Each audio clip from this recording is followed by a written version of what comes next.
Pourquoi cette exposition sur les abysses? Bonsoir à toutes et à tous. D'abord parce que Nausicaa, depuis toujours, a le souci de faire évoluer ses expositions et donc de proposer sans cesse, de tenir compte à la fois des retours que nous avons des visiteurs, mais aussi des besoins qui sont parfois liés à l'évolution de la science, à l'évolution de l'actualité. Et il se trouve que nous avions interrogé les visiteurs sur la partie abysse qui était déjà existante. Et les retours que nous avions, c'est qu'il y avait à la fois de l'émerveillement, à la fois de l'intérêt, mais peut-être qu'il leur manquait un peu d'éléments. Et donc nous avons souhaité, au travers de cette exposition, compléter, étoffer la connaissance de ce monde particulier qui est celui des abysses. Puis par ailleurs, il y avait aussi un autre intérêt, c'est que depuis quelque temps, pour ceux qui suivent un peu l'actualité de l'océan, de la mer, il y a un débat à l'échelle internationale sur l'exploitation minière des grands fonds marins. Et Nausicaa est aussi un établissement qui prend position. Et donc, nous avons choisi de présenter, au travers de cette exposition, au-delà d'avoir des animaux, puisqu'il y aura du vivant, il n'y en avait pas jusque-là, mais de présenter également les enjeux que constituent ces grands fonds marins, les risques qu'il peut y avoir à les exploiter sans que cela ne soit encadré. Et donc, nous avons voulu faire de nos visiteurs, qui sont aussi des citoyens, eh bien, des citoyens informés, alertés, pour qu'ensuite ils jouent leur rôle pour soutenir, en tout cas la position de la France, qui est celle de l'interdiction de l'exploitation minière dans les grands fonds marins, et au minimum, pour l'instant, d'un moratoire. Donc, Nausicaa, c'est tout ça. Ce sont des expositions qui s'étoffent, des messages que l'on va faire passer, une mobilisation, un engagement. C'est ce que nous avons voulu faire avec Ifremer, que je veux remercier vraiment, puisque ça a été un très grand partenariat. Pour celles et ceux qui découvriront à partir de demain cette exposition, vous verrez que les connaissances, les recherches, mais je vais laisser Xavier les évoquer après, mais en tout cas les connaissances, les recherches qui sont celles d'Ifremer ont été très utiles pour la réalisation de cette exposition Abyss. Dominique Godefroy, vous êtes le président directeur général de Nausicaa et donc pour vous, vous êtes un ancien justement directeur aussi d'Ifremer ici à Boulogne-sur-Mer. Quelques mots justement sur cette exposition. Oui, alors je suis d'abord ce soir très heureux de pouvoir dire que la collaboration Nausicaa-Ifremer prend de l'ampleur, continue à se développer. On a depuis quelques années un certain nombre de choses qui ont été mises en place à travers l'exposition, à travers des conférences. Je pense que c'est important de le rappeler. Et je suis d'autant plus content qu'aujourd'hui, j'ai le plaisir d'accueillir le directeur du Centre Manche-Mer du Nord, que je salue et auquel je souhaite effectivement plein de réussite. Et il aura l'occasion de vous en parler tout à l'heure à travers les missions que sont celles de l'Ifremer. Alors, l'exposition Abyss, c'est une nouvelle collaboration. On a tendance à dire que l'Abyss, c'est sans fond. Mais là, il y a beaucoup de fond. Je veux dire, il y a beaucoup de réalité, il y a beaucoup de rapprochements à faire. D'abord, Nausicaa amène sa compétence, j'allais dire, en termes d'organisation, de moyens, de vitrines. Et à travers Nausicaa, je pense qu'on est à même de dire que cette coopération avec un institut de recherche qui amène sa connaissance, qui amène son savoir-faire, sa technologie, et Xavier vous présentera tout ça. Je crois qu'on est en pleine cohérence et je pense que ce soir, c'est une nouvelle pierre de satisfaction. Merci à l'Ifremer, merci à Xavier, merci à Pierre-Marie qu'on aura l'occasion d'accueillir tout à l'heure, voire tout de suite même, il y a pas très... Voilà. Et donc, voilà. Moi, je suis très heureux ce soir parce que je me sens un petit peu encore le pied dans l'Ifremer, mais le pied aussi à Nausicaa. Donc, merci à vous, merci à tous. Merci beaucoup. Vous êtes le nouveau directeur du centre Ifremer, comme vous venez de le dire, Monsieur Godefroy. Ifremer Manche-Mer du Nord. Bonsoir, Xavier Harlet. On est très heureux de vous accueillir ici à Nausicaa. Vous avez vu cette exposition, qu'est-ce que vous en pensez ? Bonsoir à tous. Tout d'abord, je serai un petit peu ému. Je pense que j'aurai un petit peu la voix tremblante. C'est une grande première pour moi. En tout cas, merci pour les mots d'accueil de Monsieur Godefroy, en tout cas, qui me vont droit au cœur. Donc voilà, l'émotion est déjà là. Enfin, en tout cas, merci pour cette primeur là sur la visite, en tout cas, de l'expo, qui est criante vérité, je dirais. On y croit, on est dedans, et puis en plus, le vivant, effectivement, apporte aussi cette touche de vivant, et donc voilà, on est vraiment dans les grands fonds, et on touche de ce qu'est cet écosystème particulier, qui est une nouvelle source, un nouveau domaine de recherche qui est à découvrir, et Pierre-Marie Saradin vous en dira beaucoup plus que moi là-dessus, mais en tout cas c'est une nouvelle exploration. Enfin voilà, on dit souvent qu'on connaît mieux la Lune que les grands fonds marins, et je pense que Pierre-Marie ne me contredira pas là-dessus. Voilà. Alors c'est vrai que j'ai une question à vous poser, parce que beaucoup de Boulonnais quelquefois se posent cette question. Lorsqu'on passe boulevard Sainte-Beuve ou sur le quai Gambetta, on a l'impression qu'Ifremer, il sauve les dauphins, mais c'est pas du tout ça la mission d'Ifremer, parce qu'il y a un logo, je vous ai déjà vu, il y a un logo de dauphin, et on tient... Non, c'est vrai, mais elle est peut-être dans l'eau, donc c'est pour ça. Mais c'est vrai qu'on se pose des questions. Et quelles sont les missions d'Ifremer ? Alors l'émission, on verra un petit film juste après, hein, mais c'est pour ça aussi que c'est tout l'intérêt d'avoir cette exposition en partenariat avec Nausicaa. C'est quoi ? C'est faire connaître d'abord, pardon. Ensuite protéger, donc là aussi c'est un message que porte fortement Nausicaa, et puis de l'innovation. Donc là aussi, pour aller voir ce qui se passe dans les grands fonds, aller explorer, découvrir ces écosystèmes. Et puis, je le disais au départ, c'est sensibiliser, faire connaître comment mieux protéger au final, puisqu'on ne protège mieux que quand on connaît les différents écosystèmes. Donc voilà, c'était important aussi ce partenariat, puisqu'on partage vraiment ces missions. Donc pour revenir sur le dauphin, c'est le logo. Le logo se doit d'être emblématique, et c'est la façon aussi de montrer que l'Ifremer, c'est le premier institut de recherche sur le monde marin, et que dédié au monde marin, à l'océan. Et donc voilà, c'est aussi cette occasion-là de montrer que l'Ifremer est en mer. Alors comme vous l'avez dit tout à l'heure, ce que je vous propose, messieurs, c'est qu'on regarde tout de suite, on va s'écarter un petit peu, et on va regarder tout de suite ce clip, on va dire, qui va nous expliquer quelle est la mission d'Ifremer dans le monde entier.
crois que vous l'avez bien compris, c'est pas du tout ce qu'on pensait tout à l'heure pour la sauvegarde des dauphins. C'est bien des missions qui sont vraiment sur toutes les eaux.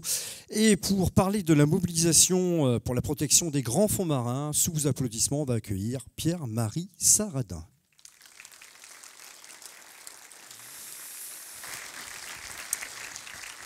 Pierre-Marie Saradin, bonsoir. Bonsoir. Vous allez bien? Très bien. Voilà. Vous êtes un homme des grands fonds. Oui, bah c'est comme ça que vous allez m'appeler ce soir. Vous avez plongé plusieurs fois, notamment plongé normalement, on va dire, avec une tenue de plongée, mais plongé aussi sur le Nautile. Bah la chance qu'on a quand on fait ce métier sur cet écosystème particulier, c'est qu'effectivement, on va utiliser des submersibles, dont le Nautile, dont Victor 6000. Et donc, j'ai effectivement eu la chance de plonger 10 ou 12 fois avec le Nautile. Alors, quel est votre cursus, Pierre-Marie? Alors, on va en parler un tout petit peu plus tard. Alors, c'est qui a la... Ah, regardez, juste là-bas. Voilà, elle est ici. On dirait pas, mais tout ça, c'est préparé. Donc voilà, moi, je suis chercheur à l'Ifremer depuis 1994. J'ai fêté cette année mes 30 ans à l'Ifremer. Vous ne le faites pas. Merci, c'est gentil. Et 30 ans, dans une époque où on parle beaucoup de mobilité, etc., ça fait 30 ans que je travaille au même endroit exactement, sur le même sujet ou presque, et que je continue à m'éclater. Alors, je travaille sur les écosystèmes hydrothermaux profonds. Vous allez le voir, je vais vous en parler un peu plus que le reste. J'ai participé aussi au développement de nouveaux outils comme les observatoires fonds de mer, et depuis 15 ans, je me dirige plus vers de l'administration et la gestion de la recherche, et je suis actuellement responsable d'une unité mixte de recherche qui va travailler sur la biologie et l'écologie des écosystèmes marins profonds. Donc voilà, c'est tout un... Ça explique bien ce qu'on fait. Et ensuite, alors là, j'ai vu que en rentrant tout à l'heure, il y avait des jeunes gens qui avaient l'âge d'être étudiants, collégiens ou lycéens, simplement pour leur dire que quand j'étais au collège ou au lycée, je ne savais même pas ce qu'était un chercheur. Je ne savais pas ce que je voulais faire. Parce que souvent, on se pose la question, qu'est-ce que c'est qu'un chercheur? Voilà, ben, effectivement. Et à quoi sert-il? Et juste pour ne pas leur faire peur, moi j'ai commencé par un DUT de chimie. Donc, je suis un terrien aussi, je ne suis même pas un marin. J'ai commencé par un DUT de chimie. Ensuite, j'ai eu la chance de faire partie des premières cohortes du programme européen Erasmus. Donc, j'ai passé 2 années en Angleterre. Et quand je suis revenu, là, je commençais à me dire j'ai envie de travailler sur l'eau. Alors, eau douce, eau salée, ce n'était pas encore bien défini. Et j'ai eu la chance d'intégrer, alors à l'époque, ça s'appelait un DEA, un diplôme d'études approfondies. Actuellement, c'est l'équivalent d'un master. Et j'ai passé ce diplôme à Pau, à l'université de Pau et des Pays de l'Adour. Et là, je suis tombé amoureux de la recherche. Pendant 6 mois, j'étais dans un laboratoire à développer des outils analytiques pour doser le tributylétain, que vous connaissez peut-être ici, qui était à l'époque utilisé dans les peintures anti-salissure pour bateaux. Et j'ai eu la chance après, j'ai un petit peu de travail quand même aussi, je dis la chance, mais d'avoir une bourse de thèse et de continuer sur le même sujet. Et j'ai été recruté 1 an après ma thèse à l'Ifremer. Donc déjà dans ce même laboratoire. Alors ce soir, c'est vrai qu'on va se mobiliser pour la protection des grands fonds marins, et on va commencer par 2 sujets, l'océan profond et également la mosaïque d'écosystèmes. Je vous laisse la parole, je vous laisse nous guider justement sur ces 2 sujets. Merci. Ok, merci beaucoup. Alors aujourd'hui, on va aborder plusieurs sujets. On va parler de l'océan profond d'abord. On va montrer je vais vous inviter à un petit voyage dans ces écosystèmes. Ensuite, on se posera la question de l'accès. C'est un accès qui est assez compliqué. Et enfin, on terminera sur les questions, qu'est-ce qui va nous pousser à aller dans ces grandes profondeurs, et finalement, les ressources qu'on peut y trouver et les contraintes de l'exploitation de ces ressources. Donc on va commencer par l'océan profond. Alors je vous invite, d'abord, voilà, l'océan, quand on regarde cette diapo, qu'est-ce qui saute aux yeux? D'abord, la grande immensité bleue. On parle de plus en plus d'un seul océan parce que tous les océans sont connectés. Il faut vraiment se mettre dans la tête que un jour ou l'autre, ce qui va se passer dans l'océan Indien va arriver dans le Pacifique, dans l'Atlantique, etc. Ce ne sont pas des zones qui sont isolées. Ensuite, on s'aperçoit que 66% de la surface de la planète, 307 millions de kilomètres carrés. Donc c'est un écosystème qui est énorme et qui va représenter en volume 93% de la biosphère. Donc on connaît énormément la surface terrestre, mais on connaît encore très très peu les océans, comme on en a parlé tout à l'heure. Si on continue dans les chiffres, on sait aussi que 80% des fonds océaniques sont à cartographier. Donc, dans le cadre d'un projet international qui s'appelle Seabed 2030, l'objectif est justement de passer des 20% qui sont connus au niveau cartographie avec une résolution suffisante, passer à 100% d'ici 2030. On va continuer avec quelques chiffres. Je ne sais pas si le son est bon ou ça... C'est bon ? C'est parfait, ok. Donc la première question, c'est à partir de quand on va se dire qu'on est dans l'océan profond ? C'est écrit, donc je ne vais pas vous poser la question, mais on se donne une limite physique. Donc entre 0 et 200 mètres, on va avoir de la lumière dans l'océan. Au-delà de 200 mètres, cette lumière va être absorbée. D'ailleurs, il y a quelques très beaux schémas dans l'exposition qui sera ouverte demain. À partir de 200 mètres, on va arriver dans ce qu'on appelle la zone oligophotique, ou plutôt zone crépusculaire, c'est plus simple à comprendre. Et quand on va dépasser 1000 mètres, on sera vraiment dans une zone sans plus aucune lumière. Et qui dit plus de lumière, va dire également plus de photosynthèse. Donc si on n'a pas de photosynthèse, on n'aura plus d'algues.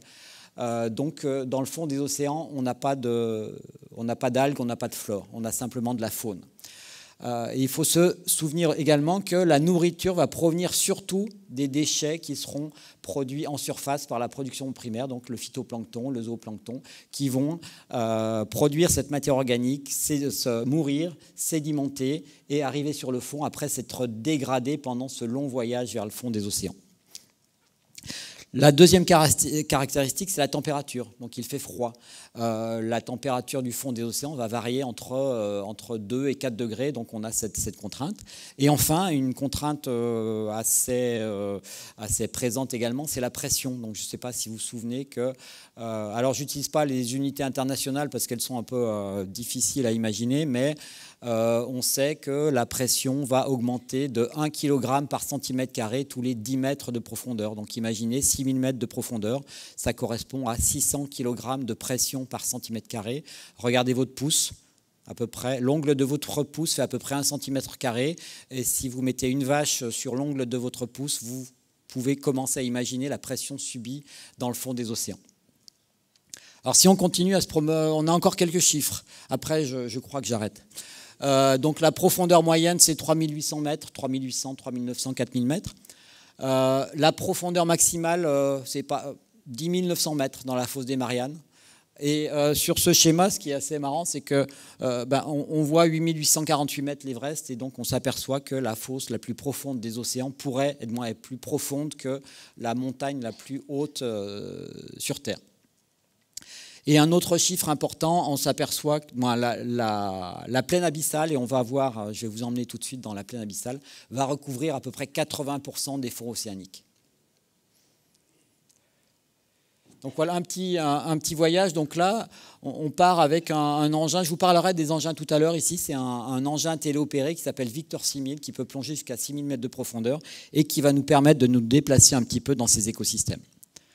On va commencer, alors ici justement on est dans la plaine abyssale, 80% du fond des océans, et comme on a très peu d'énergie disponible, pendant très longtemps on pensait que cet écosystème était désertique, on parle de désert abyssal.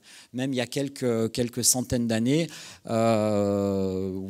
quelques centaines d'années, il y avait des théories aussi sur le fait que le fond des océans était complètement azoïque, sans aucune vie. En fait, on a peu d'énergie et on va avoir énormément de tout petits organismes de la taille 1 millimètre ou moins qui vont qui vont vivre de la matière organique qui va sédimenter depuis la surface et ils vont occuper les premières couches de sédiments, les premiers centimètres de sédiments. C'est ces organismes qui vont être ici symbolisé derrière la loupe. Et également, vous avez une superbe exposition qui a été faite par Gilles Martin à l'entrée du pavillon. Donc, continue à se promener. Alors ici, on était à 2000 ou 3000 mètres de profondeur. Et on a quand même quelques gros organismes qui se promènent. On arrive ici dans une zone qui est connue depuis les années 70 et qu'on appelle les nodules polymétalliques. Alors les nodules polymétalliques, ce sont des petits cailloux qui ont à peu près la taille d'une pomme de terre et qui sont enrichis, qui vont précipiter les métaux qui sont présents dans l'eau de mer et qui vont former un écosystème tout à fait particulier puisqu'ils vont permettre à certains organismes de s'accrocher à ce substrat dur alors que le sédiment autour est un substrat très meuble. On reparlera tout à l'heure des nodules polymétalliques, mais retenez ce nom comme ressource minérale potentielle. Et au milieu, vous avez une magnifique holoturie qui ne fait pas la taille, qui n'est pas énorme. Mais une question qui revient souvent aussi, est-ce qu'il y a de la couleur au fond des océans? Vous voyez avec cette holoturie qu'on a de la lumière. On a de la couleur, pardon. Ici, on se déplace, on est dans une zone qui est pas très très loin de la Bretagne, on est à 1200 mètres de profondeur dans un canyon qui s'appelle le canyon de l'Ampol. On est au large du Guilvinec. Et on s'intéresse, on travaille de plus en plus depuis une dizaine d'années sur ces écosystèmes que sont les coraux profonds qu'on va trouver, ou coraux froids aussi. On va les trouver dans les canyons, dans les monts sous-marins, car ils ont besoin des particules chargées en matière organique qui vont être sédimentées de la surface. On va les trouver dans des zones de fort courant qui permettront justement une présence importante de ces ressources en nourriture. Et en fait, on s'intéresse à ces écosystèmes parce qu'ils ont un rôle écologique très très important. Ils vont former, on les appelle espèces ingénieurs également, ils vont former des structures en 3 dimensions, donc à peu près ça fait 20 ou 30 cm. Et ces structures en 3 dimensions vont servir de zones de frayère, de nourricerie, de protection à énormément d'autres espèces. C'est pour ça qu'ils abritaient beaucoup de poissons. On avait beaucoup de poissons dans ces zones-là et ces zones étaient très très appréciées des pêcheurs et ce qui a amené à un impact important du chalutage profond sur ces zones. Et un tout petit mot aussi sur les liens plus ou moins directs qu'on peut faire entre la recherche fondamentale, donc comment fonctionnent ces coraux, et la réglementation. Vous avez peut-être entendu que le chalutage profond était interdit en Europe depuis 2016, si je me souviens bien, et depuis quelques mois, toujours en Europe, dans des zones où on allait trouver ces espèces, ces coraux froids, qui sont devenus maintenant ce qu'on appelle les écosystèmes marins vulnérables. Donc vraiment ce lien entre la recherche fondamentale et la réglementation pour la protection.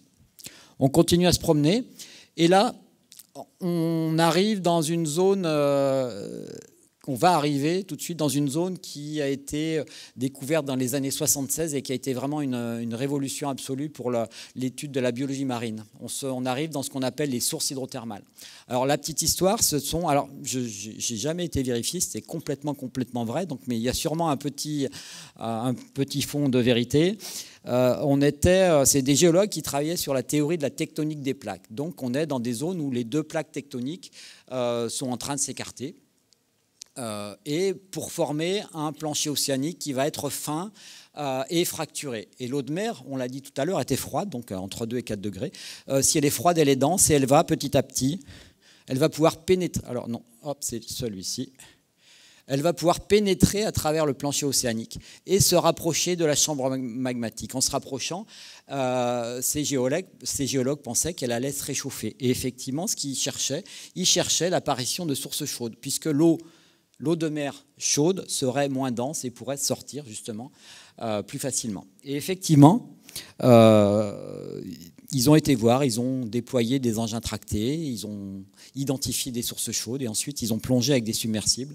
Et voilà ce qu'ils ont trouvé. Donc tout à l'heure, je vous parlais de tout petits organismes vivant dans le sédiment et voilà ce qu'ils ont trouvé. Donc effectivement, ils ont ces sources chaudes qu'on a appelées les sources hydrothermales, avec ici un fluide qui n'était pas simplement chaud, mais on s'est aperçu après que pendant son voyage dans ce plancher océanique, le fluide, cette eau, en se réchauffant, allait réagir chimiquement avec les roches traversées et voir sa composition chimique complètement modifiée. Donc par exemple, l'oxygène avait disparu et ce fluide allait s'enrichir fortement en différents métaux et en 2 molécules très très importantes dont on va reparler juste après, l'hydrogène sulfuré et le méthane, molécules dont vous avez sûrement déjà entendu parler. Et donc ces géologues plongent et s'aperçoivent justement d'un écosystème complètement exubérant autour de ces sources hydrothermales. Et la question c'était, tout à l'heure je vous ai dit il n'y a pas de nourriture. Ils se sont posés mais d'où vient l'énergie pour soutenir des écosystèmes aussi exubérants? Et c'est là qu'on s'est aperçu qu'on a mis en évidence, alors quand je dis on, c'est pas moi, j'étais pas encore né, si j'étais né, mais on a mis en évidence ce qu'on a appelé la chimiosynthèse microbienne. On s'est aperçu que des micro-organismes étaient capables d'utiliser l'énergie chimique apportée par le fluide. Et l'énergie chimique, c'était les composés comme le méthane et l'hydrogène sulfuré pour produire de la matière organique. Et c'est un processus qui était déjà connu en surface, mais qui n'avait jamais été mis en évidence encore dans les grands fonds marins. Alors, vous connaissez sûrement tous le processus de photosynthèse, donc en surface, et dans les premières couches de la colonne d'eau, ce sont les plantes ou les algues qui vont utiliser l'énergie du soleil pour produire avec d'autres éléments présents dans l'air, comme le dioxyde de carbone par exemple, ou l'oxygène, pour former justement cette matière organique qui allait servir ensuite à nourrir les échelons trophiques supérieurs. Et donc les micro-organismes font exactement la même chose dans certaines zones de grands fonds marins avec la présence de ces fluides. Donc ce sont eux qui vont utiliser donc l'énergie apportée par le méthane et l'hydrogène sulfuré pour produire de la matière organique qui sera utilisée ensuite par des organismes comme ce grand ver Riftia pachyptila. Et on a mis en évidence aussi à cette époque-là que ces micro-organismes pouvaient vivre en symbiose, c'est-à-dire en association avec des animaux. C'est-à-dire, en symbolisant, on peut se dire que les animaux allaient offrir le gîte et le couvert à ces micro-organismes, et en contrepartie, les organismes allaient fournir de la nourriture à ces animaux. Donc on continue un petit peu notre tour des écosystèmes marins profonds. Là, les sources hydrothermales ont été découvertes dans les années 76 au large des Galapagos. Ici, on est dans des zones de subduction. Alors, ce n'est pas les plaques qui s'écartent, mais c'est les plaques qui passent l'une par-dessus l'autre. C'est dans des zones où on va trouver des accumulations de matière organique qui, au cours des millénaires, peuvent aboutir à des sources de pétrole. Et on s'est aperçu également que dans ces zones-là, avec accumulation de matière organique, on pouvait avoir des émissions de méthane. Alors on a appelé ça des suintements froids puisque le débit était beaucoup moins important que sur les sources hydrothermales et que l'anomalie de température, donc il n'y avait pas de fluide très très chaud. Et donc de la même façon, on voit ces écosystèmes exubérants qui allaient vivre en symbiose avec des micro-organismes qui allaient utiliser le méthane apporté par ce fluide.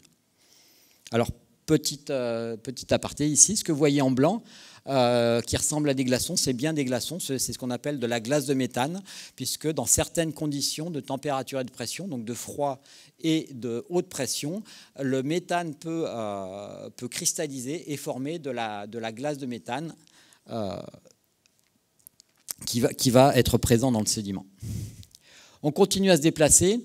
Et là, on est de nouveau dans les plaines abyssales, mais on s'est également aperçu que les carcasses de baleines, les carcasses de grands cétacés pouvaient servir, alors on appelle ça, nous, les apports organiques massifs, pouvaient servir de nourriture et soutenir une succession d'écosystèmes pendant presque 30 ans. Avec, au début, on va avoir les nécrophages qui allaient manger la chair, et petit à petit, toute une succession d'organismes différents allaient venir profiter de cette manne inespérée au fond des océans. Donc voilà une toute petite synthèse de ce que je vous ai dit jusqu'à maintenant. Donc sur le fond des océans, on allait avoir 80% de plaine abyssale qui allait bénéficier de l'énergie produite en surface par la photosynthèse. On avait cette pluie de matière organique qui allait nourrir justement ces écosystèmes sur le fond des océans. À côté de ça, dans certaines zones avec des sources de fluides réduits, donc les sources hydrothermales ou par exemple les zones de suintement froid, on allait avoir des écosystèmes basés sur la chimiosynthèse microbienne. Et à côté, sur le talus, on allait avoir les coraux profonds aussi qui allaient bénéficier de cette source de nourriture. Donc là, on va s'arrêter, une petite pause pour prendre quelques questions si vous voulez, avant de passer à la question d'après. À la séquence d'après. Voilà, si vous avez des questions, je suis votre hôte, je vais là-bas. Bon, ça commence tout de suite. C'est rapide.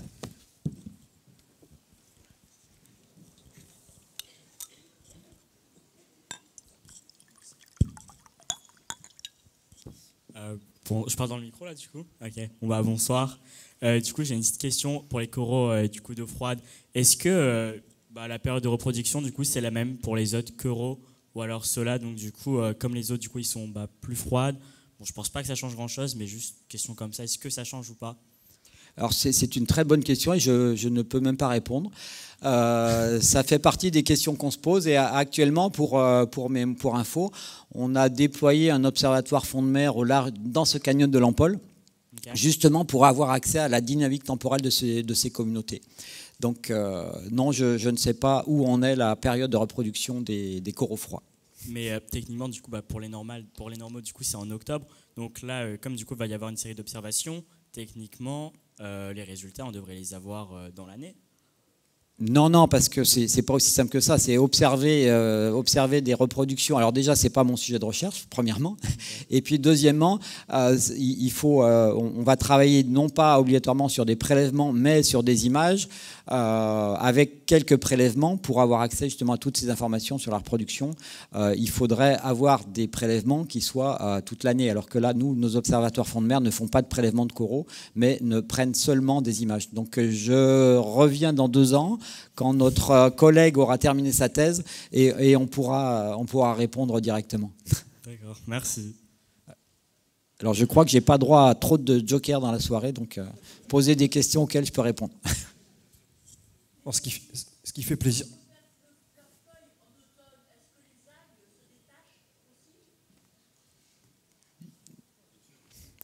Joker aussi. Non, moi je m'occupe du profond. Non, les algues vont aussi sûrement se détacher avec tout ce qui est tempête et en grosse priorité. Mais je ne connais pas la croissance des algues. Par contre, la quantité de matière organique qui va être disponible sur le fond va dépendre de la zonation géographique, avec des zones avec beaucoup de production parce qu'on a beaucoup de lumière et de nutriments dans la surface, et d'autres endroits où on aura beaucoup moins de matière organique disponible sur le fond.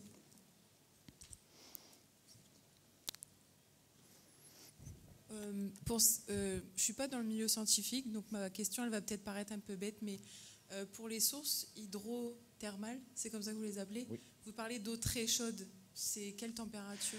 Ah oui, j'ai oublié de le dire. Donc effectivement, c'est de l'eau très chaude. C'est de l'eau qui peut monter jusqu'à 300, 350, 400 degrés, vraiment dans la zone d'émission. Alors, les organismes qui vivent dans ces environnements-là ne vont pas survivre à 300 degrés.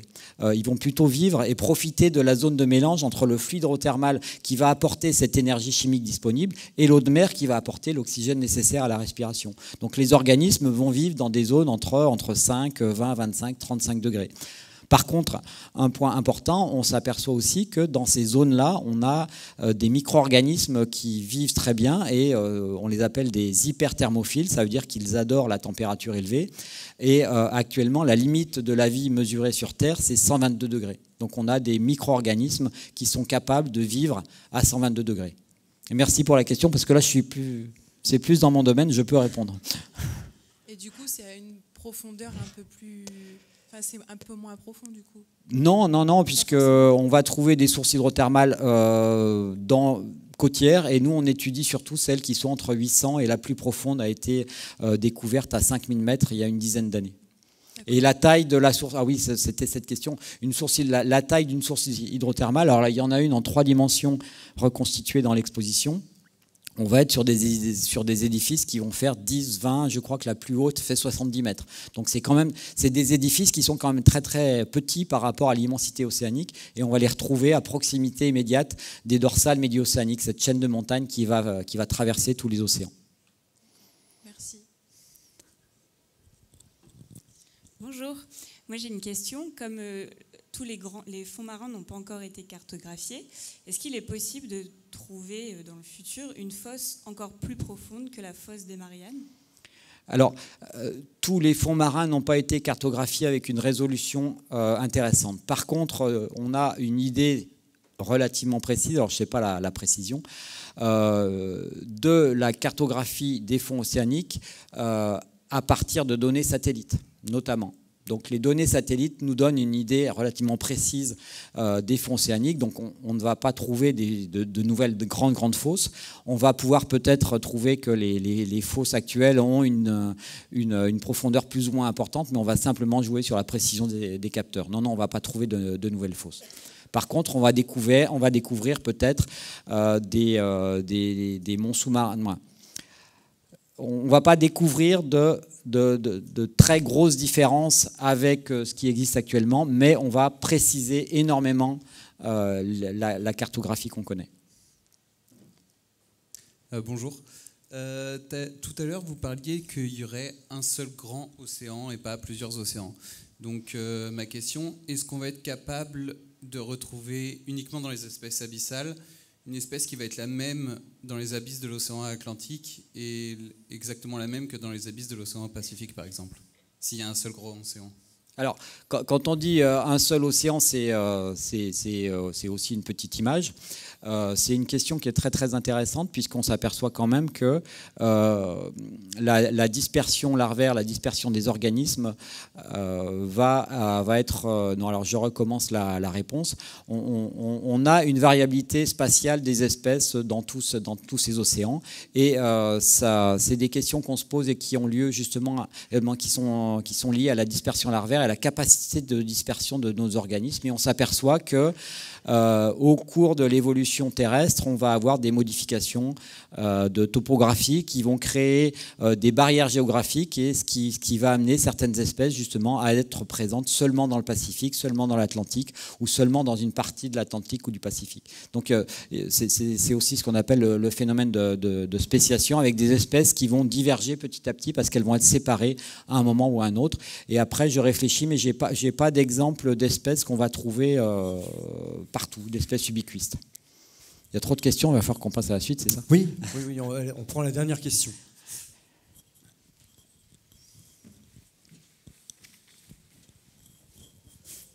Je ne sais pas combien de jokers il reste, mais bon, on va voir. Hein.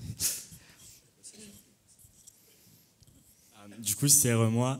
Et donc, du coup, pour les coraux, les coraux froids, je me suis demandé, donc, du coup, si on les prélève et donc, du coup, on les met dans des températures qui sont généralement, donc, du coup, à l'heure d'aujourd'hui avec le réchauffement climatique, est-ce que, donc, du coup, comme c'est des coraux, entre guillemets, un peu différents des autres, est-ce qu'ils vont, donc, du coup, réagir d'autres façons ou alors ils vont plutôt bien adhérer ou alors au contraire mourir, entre gros guillemets, parce que la plupart du temps, soit ils meurent ou alors, bref. Mais... Alors c'est marrant parce qu'on a l'impression que vous avez lu le sujet de la thésarde qui travaille chez nous actuellement, puisque la première question qui est posée dans sa thèse, c'est le fonctionnement de ces coraux froids sur le fond, mais également grâce à des prélèvements, on est en train d'essayer d'étudier leur comportement, leur résilience et résistance à certains traitements.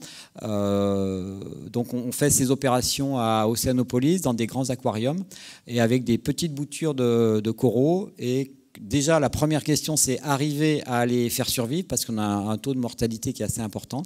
Et la deuxième question, c'est se poser la question, essayer d'imaginer ou d'expérimenter comment ils pourraient résister à des scénarios à l'horizon 2100. Et on travaille en particulier sur la température et sur le pH.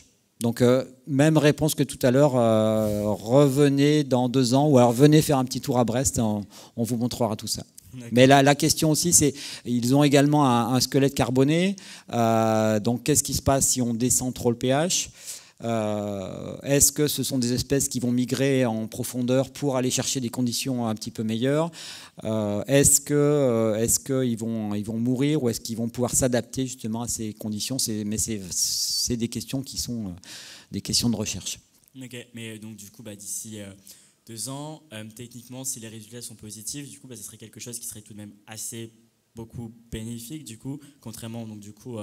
même si là il y a beaucoup de scientifiques qui font beaucoup de recherches sur les coraux et l'affectation sur le réchauffement climatique, mais donc du coup, imaginons ceux-là, ils s'adaptent plutôt bien, mais donc du coup, est-ce que, admettons, on pourrait refaire des retransplantations de coraux, donc du coup, si d'ici là, franchement, ça fonctionne vraiment bien, est-ce que donc du coup, on pourrait plutôt refaire des retransplantations de coraux du coup dans d'autres... Alors, c'est pas du tout les mêmes c'est pas les mêmes espèces du tout que les coraux tropicaux. Ok. Donc non, ça c'est pas possible. Mais par contre, c'est des coraux qui déjà rempliront leur rôle écologique dans les profondeurs entre 600 et 1200 mètres, 400 et 1200 mètres. Okay. Mais effectivement, ce ne sont pas du tout les mêmes espèces. Okay. Merci.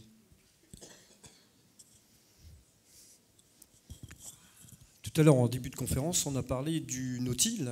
Vous avez plongé avec le Nautile. Et c'est vrai qu'on se pose la question, comment accéder dans ces profondeurs? Alors, vous allez nous parler justement comment y accéder, parce que c'est pas, on ne peut pas descendre comme ça. Hein. Donc, expliquez-nous un petit peu comment ça se passe. Effectivement, alors il faut aussi se mettre dans l'esprit que les connaissances acquises sur le fonctionnement de ces écosystèmes ont été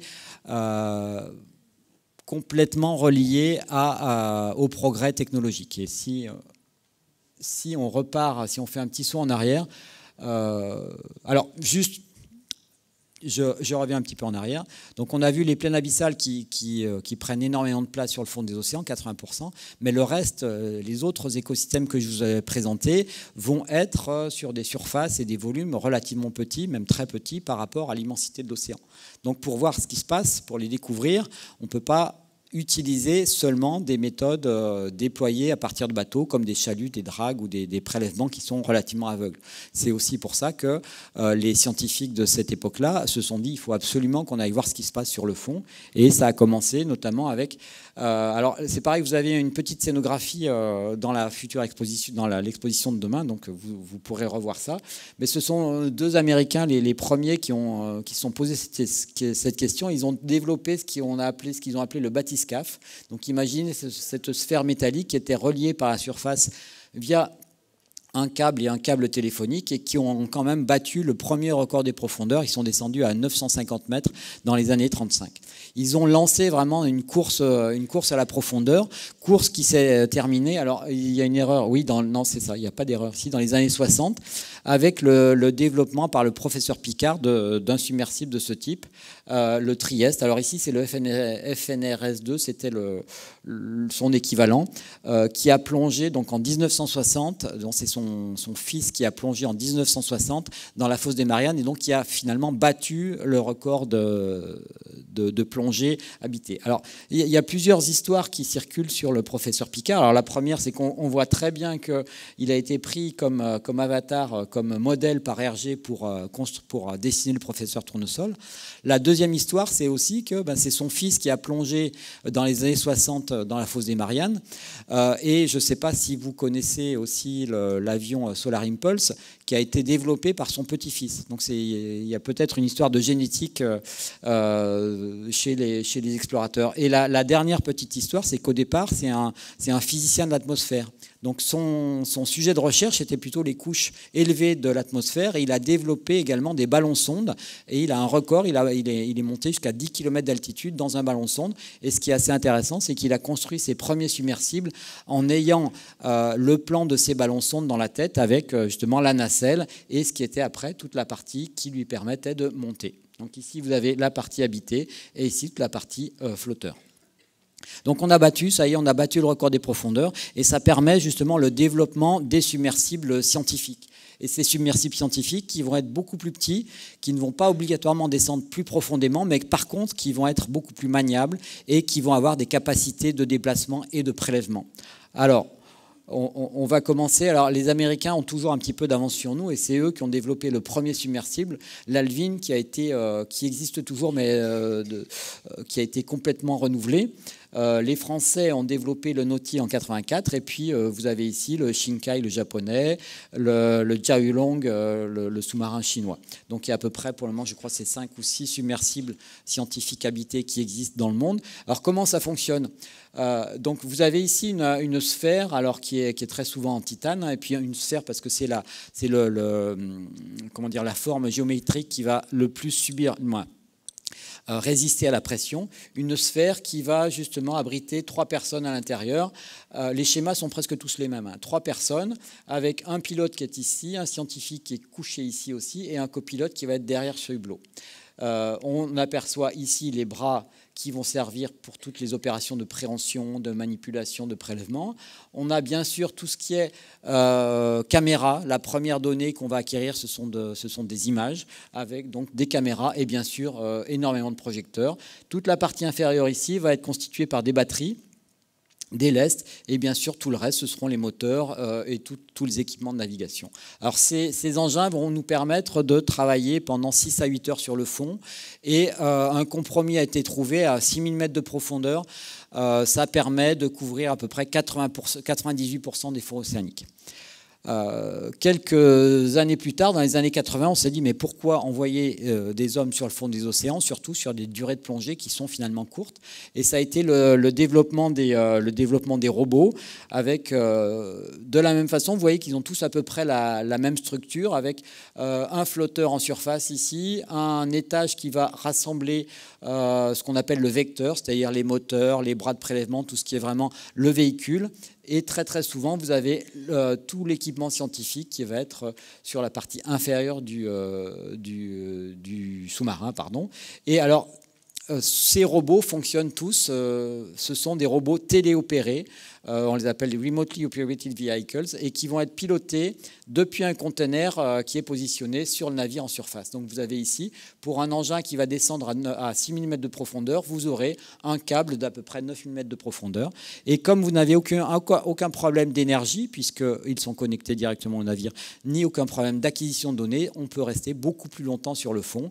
Et typiquement, le ROV Victor 6000 ici va pouvoir rester 72 heures sur le fond, et c'est même une limite théorique, puisqu'on a pu faire des plongées jusqu'à plus d'une centaine d'heures.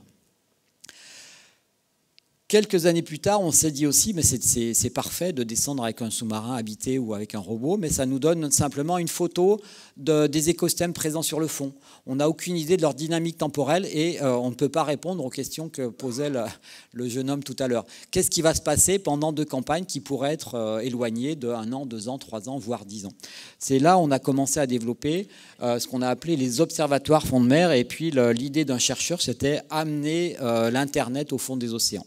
Et donc, on a développé ces outils qui sont des capteurs qui vont être marinisés pour pouvoir résister, pour pouvoir rester sur le fond pendant 1 an, 2 ans, 10 ans. Actuellement, on travaille sur 2 observatoires, l'un dans le Pacifique ici et l'autre dans l'Atlantique. Et on travaille dessus depuis presque 14 ans. Donc, on a à peu près 14 ans de données acquises par ces observatoires. Alors bien sûr, on va changer les piles régulièrement, on change les capteurs, etc. Mais ça nous donne vraiment une idée de la dynamique temporelle de ces écosystèmes. Ensuite, pour aller en mer et pour mettre à l'eau tous ces équipements, on a besoin de navires support qui vont être opérés. Alors Xavier en a parlé un tout petit peu tout à l'heure, Xavier Harlet, opéré par la flotte océanographique française qui est opérée justement par l'Ifremer. Et donc vous avez ici le navire amiral de la flotte océanographique française qui s'appelle le Pourquoi pas, qui est un superbe navire qui fait 107 mètres de long. C'est un véritable laboratoire embarqué. Il va être piloté par 35 membres d'équipage. Il peut accueillir 40 scientifiques. Et surtout, on a 250 mètres carrés de laboratoire qui nous permettent de travailler presque dans les mêmes conditions que lorsqu'on est à terre. Et juste pour info, vous voyez la taille du Nautile qui fait quand même 12 ou 18 tonnes par rapport à la taille du navire qui fait 20 mètres de large ici. Alors après, ça c'est pareil, c'est pour ceux qui se demandent qui va travailler, qui va embarquer sur un navire océanographique. Alors bien sûr, on va avoir des scientifiques, et dans le terme scientifique est très très large, puisque dans une équipe de recherche, on va bien sûr avoir des chercheurs, mais on va avoir également des ingénieurs, des techniciens, et on travaille de plus en plus dans des équipes pluridisciplinaires. Donc dans une équipe de biologie, par exemple, on va avoir des spécialistes de l'instrumentation, on va avoir des électroniciens, des mécaniciens, etc. Sur un navire, on va également avoir, bien sûr, tous les on les appelle les opérationnels, donc toute l'équipe Nautile ici, puisque c'était une campagne avec le Nautile, avec notamment les pilotes et copilotes qui vont se relayer tous les 2 jours, et également tous ceux qui vont permettre la maintenance de ces équipements entre 2 plongées. On aura bien sûr tous les marins qui vont nous permettre de déployer nos équipements. L'équipe cuisine, très très importante, puisque quand on reste 3 semaines, 6 semaines en mer, on est bien content d'avoir... L'ambiance à bord dépend énormément de la qualité de la cuisine. Bien sûr, les électroniciens, et c'est ceux qu'on ne voit jamais, d'ailleurs ils sont absents ici, ce sont les mécaniciens qui jouent un rôle primordial sur le navire, et très très souvent on dit que le chef mécano a presque une position plus importante que le commandant à bord du navire. Et je crois qu'on refait une petite pause si vous avez des questions. Alors, si vous avez des questions, c'est à vous. Alors, moi, j'ai une question parce qu'on vient de voir ce navire, le Pourquoi pas, qui est le fleuron de chez Ifremer, Marine Nationale. C'est la Marine Nationale, hein, c'est bien ça, non? Alors, il est marqué. Alors, je reviens dans la. On m'a dit de ne pas bouger d'ici. Oui, la lumière, pas bouger. En fait, il est marqué Ifremer Marine Nationale parce qu'il a été construit. Alors, c'est des navires qui coûtent cher, c'est des prototypes, donc il y a très très peu d'exemplaires. Non, il y a un seul, c'est un exemplaire unique. Et dans ce cas-là, on s'est allié avec la Marine Nationale pour le construire et le financer, ce qui fait que on le partage annuellement. La Marine Nationale a accès à 150 jours de mer par an et la communauté française a accès au reste du temps navire. Est-ce que vous avez des questions justement sur ces moyens pour plonger dans les profondeurs? Alors on a pu voir justement ces robots également. Je sais qu'il existe un film remarquable qu'on peut voir en réalité virtuelle, on a l'impression qu'on y est. Hein. Alors oui, on développe avec les nouvelles méthodes de réalité virtuelle, voire de reconstruction en 3D. On est capable maintenant de reconstruire des édifices. Alors vous en verrez un aussi dans l'exposition qui s'appelle Capellinos. Mais on a également scénarisé cela et avec un petit casque de réalité virtuelle, on peut plonger aussi bien sur un écosystème hydrothermal que sur un écosystème de coraux profonds. Bonsoir, vous venez de nous montrer des robots comme le Victor 6000 qui remplace l'homme dans l'exploration des grands fonds marins. Est-ce qu'on a encore des hommes qui plongent dans les grands fonds marins ou est-ce qu'il n'y a plus du tout d'utilité à cela? Alors c'est aussi une très bonne question. Alors je l'ai dit, il y a 5 ou 6 submersibles habités qui continuent à exister dans le monde. Les Américains, les premiers, ont renouvelé leur sous-marin Alvin avec à peu près les mêmes caractéristiques. Hein. Ils vont plonger toujours jusqu'à 6000 ou 7000 mètres de profondeur. On a vu les Chinois qui avaient développé un submersible en 2010, donc qui existe toujours. Les Coréens aussi ont développé un submersible et la France vient tout juste de prendre la décision de prolonger la vie du Nautile, puisqu'il a actuellement 40 ans. Donc oui, on a encore des hommes qui plongent. La plongée habitée à ces profondeurs est toujours importante, avec des complémentarités vraiment entre la plongée habitée et les robots. Alors c'est vrai que lorsqu'on plonge, vous avez plongé, on en parlait tout à l'heure, hein, sur le Nautile, on ne subit pas la pression. Pourquoi ? Non, mais justement, c'est cette coque, ces 2 demi-sphères en titane qui vont nous protéger de la pression. Et quand on est dans le Nautile, alors je me souviens jamais si on est en très légère surpression ou en très légère dépression. Je crois que c'est une très légère surpression. Mais on n'a aucune sensation physique, mis à part le fait d'être dans une petite sphère pendant 8 heures. Voilà, je pense qu'on peut peut-être passer... Ah non, il y a une question, pardon, excusez-moi. Lors des plongées habitées, les gens plongent avec un mélange gazeux différent que l'air, avec la pression partielle différente entre les gaz? Non, là on est vraiment sur... on a des bouteilles d'oxygène, on va contrôler, le copilote va contrôler en permanence la teneur en CO2 du mélange. Le CO2 va être absorbé par de la chaux. Par des cartouches de chaux et on est capable justement comme ça de tenir, je crois qu'on peut tenir 48 heures, donc on a presque un jour et demi de sécurité en cas de problème. Mais on n'est pas sur des mélanges comme peuvent utiliser les plongeurs avec de l'hélium, avec des 3 gaz, etc. etc. Faut se dire qu'on est vraiment comme si on était dans un avion, avec dans un avion aussi l'atmosphère extérieure est on est en dépression avec très très peu d'oxygène, mais à l'intérieur de l'avion on a les mêmes conditions pratiquement que sur Terre. Alors bonsoir, normalement vous n'avez pas utilisé votre joker encore. Sur cette session, non. Non. Je voulais savoir sur vos 6 à 8 heures de plongée, combien de temps vous mettez pour descendre à ces profondeurs-là? Alors, la vitesse de descente est à peu près la même que celle de remontée, c'est 1 mètre seconde. Donc, je vous laisse calculer 600 mètres, 600 secondes. Et quand on travaille à 1700-2000 mètres de profondeur, c'est encore des temps qui sont relativement courts. Mais quand on descend à 6000 mètres de profondeur, ça commence à faire des temps relativement longs. Et alors, pour la petite histoire, c'est des plongées qui sont nerveusement, c'est pas qu'on est énervé, mais c'est des plongées très prenantes et ça nous arrive de nous endormir pendant la remontée. pas de notion de palier quand vous descendez? Pas du tout, non, non, on est vraiment, vous imaginez, on vous met dans un ascenseur, on vous descend jusqu'à 6000 mètres de profondeur et après vous remontez. C'est vraiment ça, il n'y a pas de sensation physique. C'est assez difficile à imaginer quand même, mais c'est vraiment ça, vous êtes dans un ascenseur. C'est vrai que tout dépend où est le rayon des soldes pour l'ascenseur. Bonsoir. On sait que les organismes marins qui vivent dans les abysses subissent des pressions énormes. Je voulais juste savoir s'il était possible sur Terre de reproduire exactement les mêmes conditions pour pouvoir justement prélever, garder cet organisme vivant sur Terre. Ah, très bonne question aussi. C'est aussi une question de recherche, c'est-à-dire quand on remonte des organismes, qu'ils soient vivants ou morts, on essaye de comprendre comment ils fonctionnent, mais on a toujours ce biais de la pression. Donc très très souvent, on continue à les étudier malgré l'existence d'aquariums sous pression. Et alors ces aquariums existent depuis allez, on va dire 20-25 ans, mais ils sont très très rares dans le monde. Et en France, on a une équipe de Sorbonne Université qui travaille dessus depuis quelques années. Et ces équipes ont même réussi à développer des instruments qui vont permettre de conserver la chaîne de la pression depuis le prélèvement jusqu'au laboratoire. Avec, imaginez, on va aspirer des crevettes dans un petit tube, on va mettre ce tube dans un dispositif, on va le fermer, ce dispositif va conserver la pression, on le remonte et ensuite arrivé sur le navire, on a un dispositif qui va nous permettre de transférer l'échantillon depuis son dispositif de prélèvement jusqu'à l'aquarium et ensuite l'étudier dans un système à flux continu avec l'apport de nourriture, avec l'apport de gaz nécessaire, etc., etc. Mais c'est des dispositifs qui sont très lourds, très chers et qui permettent d'étudier 1, 2, 5 organismes à la fois. Donc on les utilise avec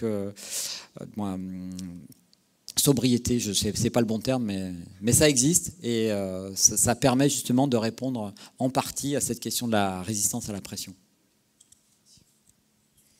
On va prendre une dernière question pour passer à la suite. Alors bonsoir, plusieurs questions. Quelle est la stratégie de l'Ifremer? Il y a un Victor 6000, est-ce qu'il y aura un Victor 8000, 10000 pour descendre plus profond ou au contraire se dire est-ce qu'on repart à 3000 et ça suffit? Et deuxième question, est-ce qu'il y a des organismes privés qui commencent pareil la course au grand fond? Et puisque là les organismes sont des organismes des États, mais du coup est-ce qu'il y a des entreprises privées qui s'y intéressent? Alors, pour la première question, c'est pareil, le consensus scientifique est de s'arrêter dans ces engins aux alentours de 6000 ou 7000 mètres de profondeur. Par contre, on a déjà réfléchi à développer des outils qui pourraient descendre dans les fosses abyssales. Ce serait sûrement des robots, voire des mouillages autonomes. Mais ce sont des développements qu'il faudrait faire à minima au niveau européen, puisque, comme je l'ai dit tout à l'heure, en allant à 6000 mètres, on est capable de couvrir à peu près 98% des fonds océaniques, même si justement tout ce qui est étude des fosses hadales, donc les fosses très très profondes, devient un sujet très, très actuel. Ça, c'est le premier point. Le deuxième point sur les États, en fait, on s'aperçoit que les instituts de recherche publique vont développer des submersibles scientifiques et par contre, la plongée, alors plutôt en utilisant des robots, est très très développée dans le monde industriel et notamment grâce ou à cause justement de l'exploitation pétrolière. L'exploitation pétrolière qui développe des roves depuis très très longtemps, qui ne vont pas encore jusqu'à 6000 mètres, qui vont au moins jusqu'à 3000 mètres. Et on verra tout à l'heure aussi, quand on parlera des ressources minérales marines, des entreprises privées sont en train de développer des instruments qui vont permettre, des robots qui vont permettre qui permettraient au conditionnel d'aller exploiter des zones assez profondes, donc à 5000 mètres de profondeur. Voilà, je pense qu'on va passer à la suite. C'est vrai qu'il y a beaucoup de questions. Hein. Il y a beaucoup de questions. Des questions assez pertinentes. Donc là, pourquoi étudier justement les profondeurs? Et comme vous l'avez dit tout à l'heure, vous venez d'en parler, des ressources, mais aussi les contraintes. C'est à vous. Donc on arrive sur la dernière partie. Justement ici, vous avez quelques formes de ces organismes qu'on appelle la méiofaune, donc des tout petits organismes qu'on va pouvoir trouver, qu'on ne prélevait pas il y a une dizaine d'années parce que les dispositifs de prélèvement ne permettaient pas de les conserver dans nos échantillons. Donc c'est là aussi le lien direct entre l'évolution de la technologie et la réponse à certaines questions. Donc alors pourquoi on étudie ces écosystèmes marins profonds? On en l'a dit tout à l'heure aussi, Xavier en a parlé, on connaît peut-être mieux la Lune que le fond des océans, mais c'est vraiment la dernière frontière à explorer de notre planète avec une grande diversité d'espèces. Alors on connaît à peu près 250 000 ou 300 000 espèces animales, je ne parle pas des micro-organismes, et les évaluations nous suggéreraient qu'il en reste encore entre 1 et 10 millions à découvrir. Donc si vous avez envie de faire de la taxonomie, n'hésitez pas, il y a encore du travail, beaucoup de travail à faire. Donc on l'a vu aussi, on va essayer de comprendre l'adaptation de ces organismes, soit à la pression, soit à la température quand on parle des micro-organismes hyperthermophiles, soit à du manque d'oxygène, soit à des concentrations en métaux élevés. Donc il y a toute cette question d'adaptation qui est importante. Il y a aussi bien sûr la question de certaines équipes pensent que les sources hydrothermales pourraient être à l'origine de la vie. On a tout ce qu'il faut dans ces environnements, de la chaleur, des petites molécules qui pourraient permettre de créer, à partir de zones complètement abiotiques, donc sans vie, créer de la matière organique. Donc il y a encore ces grandes questions fondamentales qui existent. Actuellement, se pose aussi beaucoup la question du rôle de ces écosystèmes dans le fonctionnement global de l'océan. Et rattacher cela peut-être aussi au changement climatique. Voilà. Et enfin, actuellement, on se pose également des questions de sécurité, puisque on a énormément de câbles qui vont être déployés sur le fond des océans, et je crois que plus de 90% des informations qu'on fait circuler d'un continent à l'autre ne passent pas par les satellites, mais passent par le fond des océans. Donc il y a aussi une question de sécurité nationale et internationale à justement conserver l'intégrité de ces câbles et donc de ces communications. Et on s'aperçoit également, et on le savait quand même depuis quelques temps, que on va trouver des ressources, et on en reparlera un tout petit peu plus tard, dans ces océans, avec justement une réglementation qui est à écrire, et également des contraintes à évaluer et à quantifier. Et on s'aperçoit également qu'il y a une demande sociétale de plus en plus importante de préservation de ces écosystèmes éloignés. Et à l'époque, il y a une trentaine d'années, on appelait ça un patrimoine commun de l'humanité. Alors, quand on étudie le rôle de ces écosystèmes dans l'océan, on va parler de ce qu'on appelle des services écosystémiques. Quels sont les services que ces écosystèmes peuvent rendre à l'homme? Alors ici, on parle de services écosystémiques de l'océan global, mais on s'aperçoit, vous avez dû entendre parler de la pompe à carbone. Donc effectivement, ce dont je vous parlais tout à l'heure, cette matière organique, ce carbone organique qui va être produit en surface, va sédimenter et arriver sur le fond et va être stocké. Et alors ici, sur cette publication, on s'aperçoit que avant de retourner en surface, ce carbone va être stocké sur des durées allant jusqu'aux millions d'années. Donc voilà, c'est ce qu'on appelle la séquestration du carbone. Un autre rôle très très important de l'océan global, c'est justement la pompe à carbone. C'est un climatiseur de la Terre avec une capacité de stockage et de redistribution de la chaleur. Et on voit très bien ici sur ce graphe. Donc on parlait tout à l'heure d'un seul océan, et vous voyez bien que les courants océaniques vont aller se déplacer dans tous les océans du globe, et avec notamment tout ce qui est en rouge concerne la circulation de surface. Et ensuite, vous allez avoir l'eau, quand elle se rapproche des pôles, qui va se refroidir et plonger et rapporter justement des nutriments sur la totalité de la planète. Donc on voit très bien justement ce lien entre le fond et la surface, et c'est aussi pour ça qu'on se pose cette question du rôle des différents écosystèmes sur le fonctionnement global de l'océan. Ensuite, une question qui arrive aussi régulièrement, est-ce que justement ces fosses abyssales vont être pristines? Alors pristine, ça veut dire n'ont pas encore subi d'impact de l'homme, et malheureusement, alors c'est la mauvaise nouvelle, on s'aperçoit que on va avoir de la bioaccumulation métallique. Alors on va avoir de la présence de métaux apportés par l'homme. Ah non, c'est pas des métaux ici, pardon, c'est des polluants organiques persistants. Vous avez peut-être entendu parler, on en a beaucoup parlé il y a 15 jours ou 3 semaines, des PFAS. Donc là, ce sont à peu près les mêmes familles de produits. Donc ce sont des composés toxiques utilisés comme herbicides ou comme médicaments, je ne sais plus ceci. Ici, où il y a des PCB. Qui vont se retrouver dans des organismes qui ont été prélevés à 6 ou 7 000 mètres de profondeur. Sur le graphe d'à côté, c'est une équipe chinoise qui a travaillé justement sur la contamination, la présence de microplastiques dans les fosses les plus profondes de l'océan. Et on s'aperçoit que, aussi bien dans l'eau de mer que dans les sédiments, on va trouver dans les fosses, alors ici on est dans les fosses des Mariannes, on va trouver des quantités importantes de microplastiques. Donc on n'a plus actuellement de zones, on peut plus dire que le fond des océans, les écosystèmes profonds, voire très profonds, sont des zones non impactées par l'homme. Alors, on a parlé des ressources tout à l'heure. Alors, au début, j'avais mis un truc, c'était des nouvelles ressources, mais non, on n'est pas sur des nouvelles ressources. Si on parle de la pêche profonde, on s'aperçoit qu'elle a été largement utilisée. Si on parle de réserves de ressources énergétiques, ici, vous avez une plateforme pétrolière. On est plutôt dans un moment où on va essayer de se passer de ce pétrole. Et juste un petit mot, pour le moment, le pétrole profond, l'exploration pour le pétrole profond va jusqu'à 3000 mètres de profondeur. On va parler aussi de biotechnologie bleue. Alors ici, c'est cette belle petite image. Ce sont des nanoparticules, donc des toutes petites particules de PHA, donc c'est des polyhydroxyalcanoates.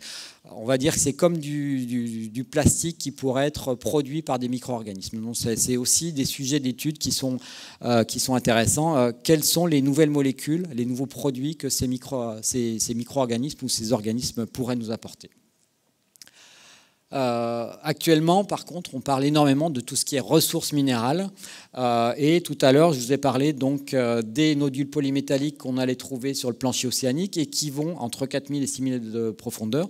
Donc ces nodules polymétalliques vont être enrichis en cuivre, en zinc, en or, en argent.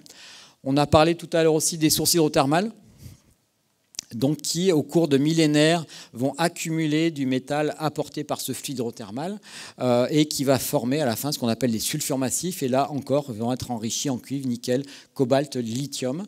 Et on a parlé un tout petit peu au début des monts sous-marins qui allaient abriter aussi ce qu'on appelle des encroûtements cobaltifères. Alors les scientifiques ne sont pas toujours forts pour trouver des mots sympathiques, hein, encroûtements cobaltifères.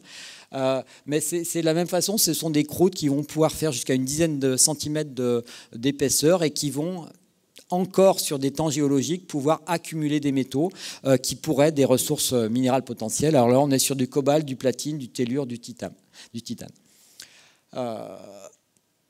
Mais on a vu également qu'à chacune de ces ressources étaient associés des écosystèmes particuliers avec des fonctionnements également très très particuliers. Donc ici, cette fois-ci, je ne vous ai pas mis des coraux profonds, mais je vous ai mis un écosystème de monts sous-marins avec justement du fond jusqu'à la surface, plusieurs écosystèmes différents qui vont profiter justement, très souvent dans ces zones-là, on va avoir des circulations d'eau froide qui vont remonter, ramener des nutriments vers la surface et donc nourrir un écosystème très très exubérant qui va notamment amener énormément de ressources halieutiques. Donc, pourquoi on se pose la question d'exploitation de ces ressources minérales? Alors, je ne vais pas vous demander de regarder trop les graphes sur le côté, mais actuellement, on a une augmentation mondiale, une augmentation croissante de la demande qui va être liée au secteur du nucléaire, à l'automobile, aux nouvelles technologies et également, et ça c'est un petit paradoxe, au développement des énergies marines, des énergies renouvelables. On s'aperçoit également qu'on va avoir une diminution, alors je mets au conditionnel parce que tout le monde n'est pas d'accord, on aurait également une diminution des ressources continentales et sur ce graphe, même de loin, vous pouvez voir que certains pays vont avoir un monopole sur certaines ressources. Vous voyez que Europe et Afrique, pour la partie Afrique du Nord, avec très très peu de production de ces minéraux. Et quand on regarde les réserves, on peut se faire la même réflexion. Donc il y a aussi un enjeu géopolitique très très important. Et la question c'est, ah oui, mais ces ressources pourraient être abondantes dans les fonds marins. Actuellement, alors j'ai repris cette citation dans le rapport, les viabilités techniques et économiques de l'exploitation des fonds marins restent controversées. Tout ça pour vous dire que c'est une question qui est vraiment d'actualité. Aussi bien sur la présence de ressources abondantes que la viabilité technique. Alors, la haute mer, c'est aussi une zone au niveau réglementaire qui est compliquée. Vous connaissez tous le concept de zone économique exclusive, c'est-à-dire que chaque pays a une limite de 200 000 à peu près qui lui appartient et une zone dans laquelle elle pourra produire son propre code minier et exploiter les ressources présentes. Alors je ne parlerai pas de la pêche parce que c'est un monde qui est assez compliqué. Mais tout ce qui est hors de cette zone-là, de ces 200 000, est une zone théoriquement libre. Alors, elle n'est pas si libre que ça, puisqu'on a quelques organismes qui vont s'intéresser à la réglementer. Et pour tout ce qui concerne le sol et le sous-sol, et en particulier les ressources minérales marines, c'est un organisme qui s'appelle l'IFM, ou International Seabed Authority, qui a été créé en 1914 sous l'égide de l'ONU et qui a pour objectif de préparer l'exploitation de ces ressources minérales en tenant compte des impacts environnementaux. Actuellement, il y a une trentaine de contrats d'exploration de ces ressources. La France en possède 2 qui sont notamment gérés par l'Ifremer. Alors vous voyez, suivant les ressources, les nodules, les encroûtements ou alors les sulfures polymétalliques. Et nous, on travaille actuellement sur un permis français qui est ici sur la dorsale médio-atlantique pour les sulfures et un permis pour les nodules qui est dans la zone de Clarion-Clipperton. 32, voilà. 32 contrats d'exploration. Et donc ces contrats d'exploration ont également pour objectif de préparer l'exploitation potentielle avec plusieurs objectifs, l'évaluation de la ressource, la définition de l'état initial de l'environnement. Ça veut dire quels sont les organismes qui vivent là et comment ils vivent. C'est également commencer à travailler sur les impacts de l'exploration et préparer l'exploitation avec des pilotes et le développement de nouvelles techniques métallurgiques puisque ces minerais n'ont pas du tout les mêmes compositions que les minerais qu'on va trouver à terre. Et donc tout à l'heure, vous posiez la question d'industriels qui développent des outils d'exploration, voire d'exploitation. Ici, c'est un industriel belge, je crois, qui a développé cet outil. Donc vous voyez l'échelle. Et ça, c'est seulement un outil pilote pour la collecte de nodules polymétalliques. Et juste, alors ce pilote d'exploitation a été déployé déjà et a été suivi dans la zone de Clarion-Clipperton pour les nodules et a été suivi, ce pilote d'exploitation a été suivi par un projet européen qui s'appelait Mining Impact et qui avait pour objectif justement de déterminer les impacts de ce pilote. Et juste un dernier petit point, alors ça j'ai pris ce titre sur le web, en fait l'ONU autorise l'extraction de nodules polymétalliques. Non, en fait il n'y a encore aucune exploitation qui a été autorisée puisque la réglementation concernant cette exploitation qui est en cours de rédaction par l'IFM n'est pas encore finalisée. Donc actuellement, il n'y a pas d'exploitation des ressources minérales dans les grands fonds. Alors nous, on va travailler plutôt sur tout ce qui concerne les risques environnementaux et actuellement, on s'aperçoit... il existe un consensus scientifique international qui dit que nous n'avons pas encore suffisamment de connaissances pour aller vers cette exploitation, car nous ne sommes pas encore capables d'évaluer, de quantifier les impacts de cette exploitation, qu'on a résumé un petit peu sur ce graphique. Donc quand on va chercher les nodules, on va vraiment extraire le substrat qui va abriter nos organismes, on va créer des nuages de sédiments, et ensuite on va créer du bruit, on va créer des vibrations, on va amener de la lumière et on travaille sur l'impact de cette exploitation potentielle et on essaye de comprendre, alors si on détruit totalement l'habitat, quelle va être sa capacité de restauration, comment protéger des zones similaires pour que les espèces ne disparaissent pas complètement. Un point clé, et on en a parlé tout à l'heure, c'est il nous faut absolument connaître le cycle de vie de ces écosystèmes pour pouvoir les protéger efficacement, sachant que sur les 3 ressources différentes, on va avoir des écosystèmes complètement différents. Alors ici, je vous ai mis quelques petits graphes, mais par exemple, on va travailler sur la production de ce nuage de sédiments, mais les modélisateurs, les publications scientifiques actuelles vont nous donner des explications très très différentes suivant les scientifiques qui travaillent dessus. Donc c'est des données encore qui sont très très difficiles à élargir et à modéliser. Ensuite, on va s'occuper, alors là, c'est des collègues portugais qui vont travailler sur la toxicité potentielle, l'impact de ce nuage de sédiments sur le fonctionnement des coraux, et on s'aperçoit que ces coraux vont avoir des capacités de filtration. Et si vous ramenez trop de particules dans des systèmes qui filtrent, vous allez boucher les filtres.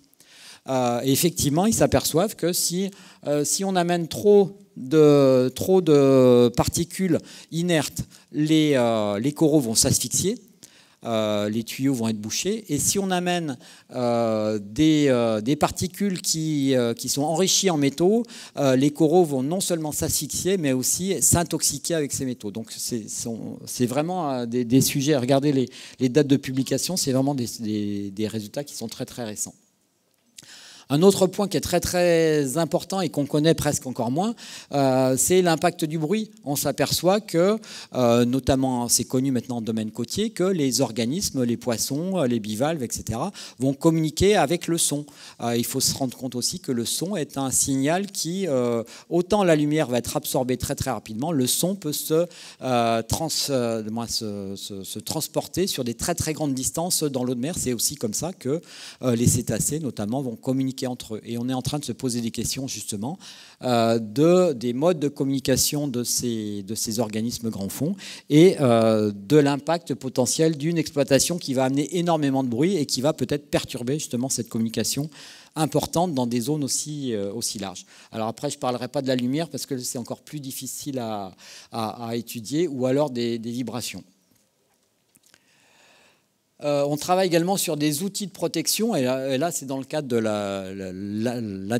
l'AIFM, l'Autorité internationale des fonds marins.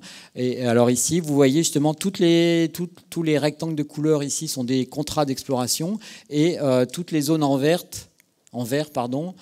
et en rouge sont des zones de protection, et on se pose la question de la représentativité de ces zones de protection par rapport aux zones qui pourraient être potentiellement impactées.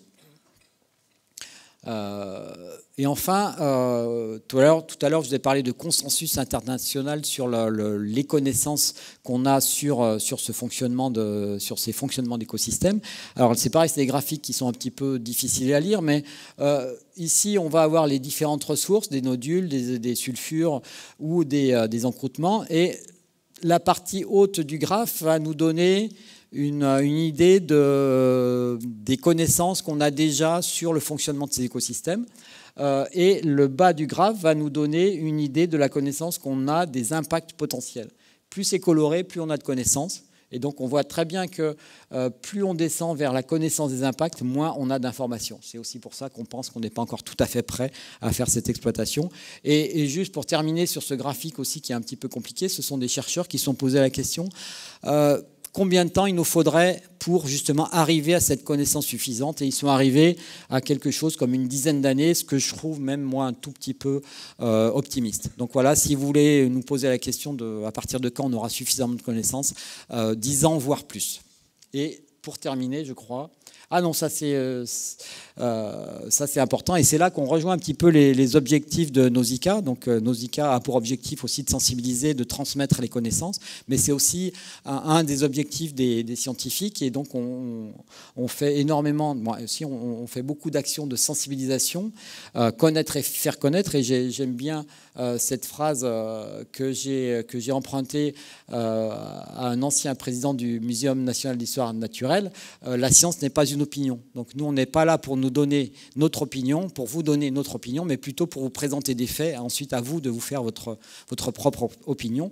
Et donc on va travailler aussi bien avec des artistes, comme ici des acteurs.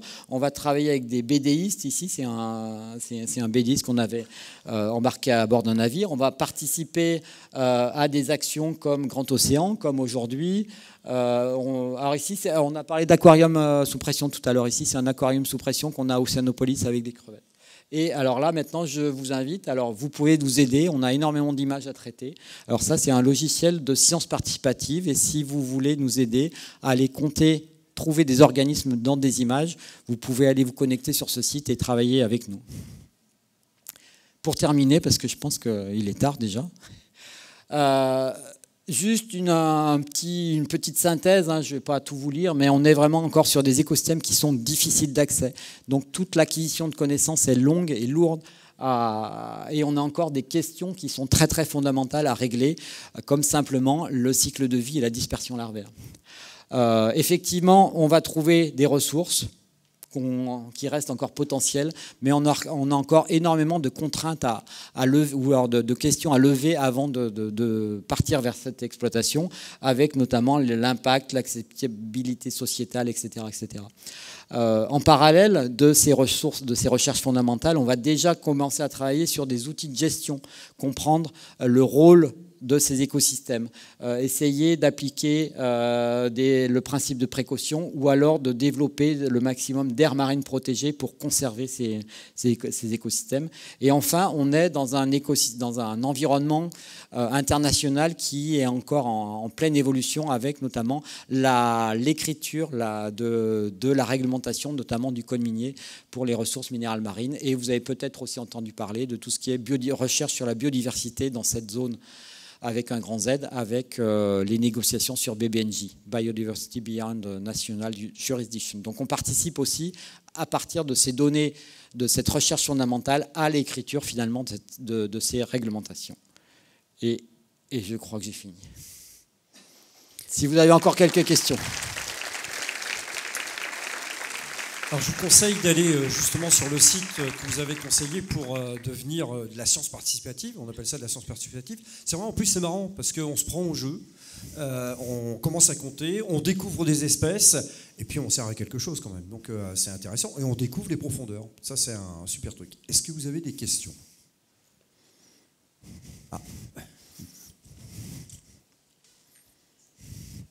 Merci. Bonsoir. Alors, ne pensez-vous pas qu'on soit déjà dans un paradoxe, dans le sens où vos études, quand on connaît le pouvoir des lobbies, peuvent leur donner certaines billes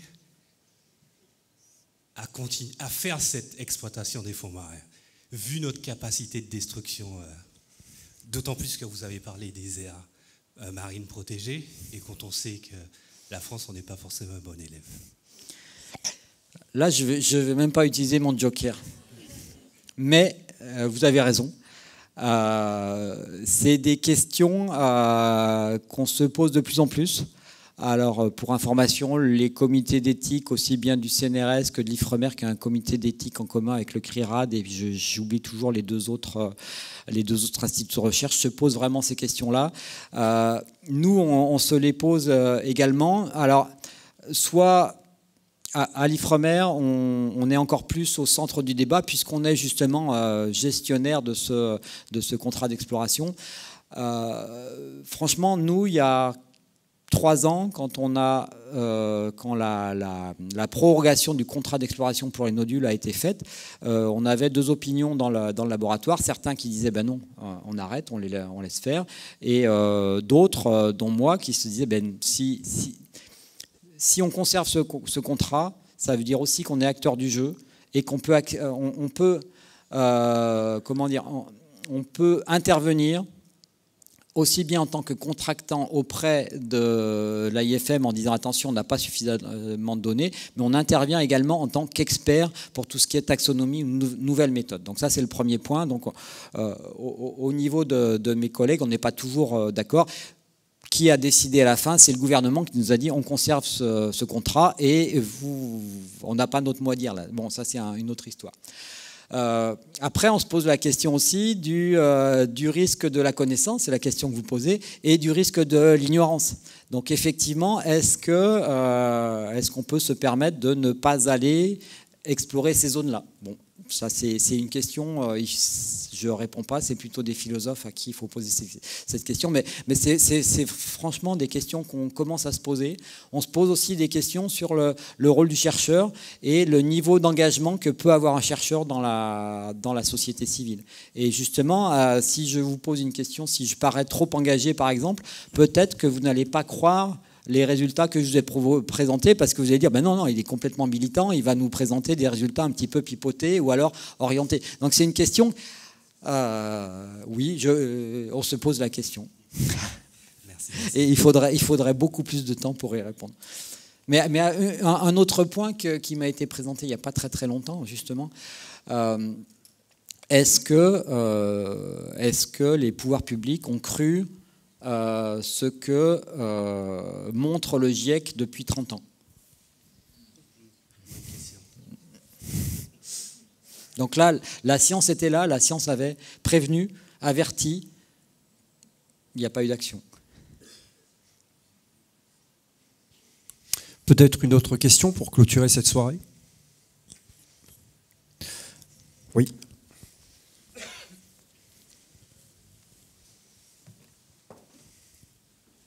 Alors c'est plus une question de curiosité de mon petit frère qui est timide et qui n'ose pas parler. Il peut venir après s'il veut. La question c'était, est-ce que quand vous descendez avec les submersibles, est-ce que vous cherchez à vous confondre? Et si oui, comment vous faites pour limiter les perturbations de l'écosystème environnant? Ça c'est encore une super question. Non, on ne cherche pas à se confondre. Parce que, alors, faut vraiment reconnaître aussi que quand il y a une trentaine d'années, une vingtaine d'années, on se posait beaucoup moins cette question de l'impact de la science sur les écosystèmes. Donc ça, c'est clair qu'on se la pose de plus en plus et il faut de toute façon être lucide à partir du moment où on va dans un endroit, on va le perturber. Mais actuellement, on se pose la question à deux niveaux. Le premier, c'est vraiment essayer d'étudier en impactant le moins possible, mais aussi on va se positionner de plus en plus dans un contexte où on doit diminuer le bilan carbone, le bilan de gaz à effet de serre de nos activités. Et donc, on va se positionner dans un mode où, théoriquement, les scientifiques devraient être exemplaires et diminuer de 7% par an ou de 5% par an leur bilan carbone d'ici 2050. Alors, la complexité, c'est que pour l'Ifremer, 50% du bilan gaz à effet de serre de l'Institut provient de la flotte océanographique, qui est notre premier outil d'acquisition de données.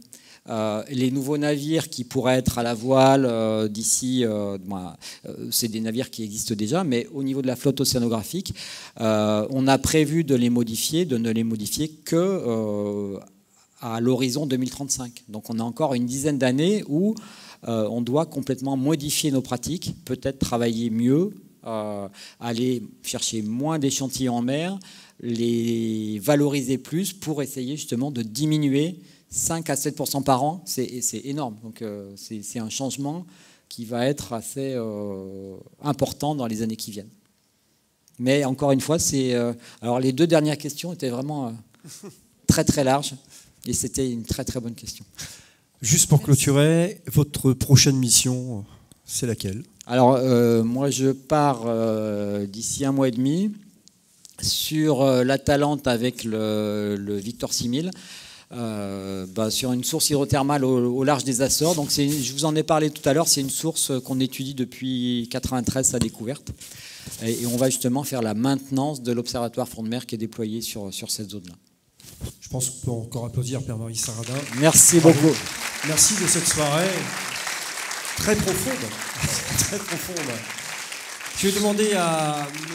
Cyril de nous rejoindre, de M. Dominique Godefroy également, et Xavier Harlet de me rejoindre. Restez avec nous, hein, Pierre-Marie. Venez ici. Je bois un coup. C'est marrant, il a soif. Je n'ai pas compris pourquoi. Je ne comprends pas. Monsieur Godefroy, c'est vrai que cette soirée, pour clôturer cette soirée, quelques mots. Je ne sais pas si on peut clôturer une soirée comme ça, mais je pense que peut-être qu'après on va tous avoir un sommeil profond.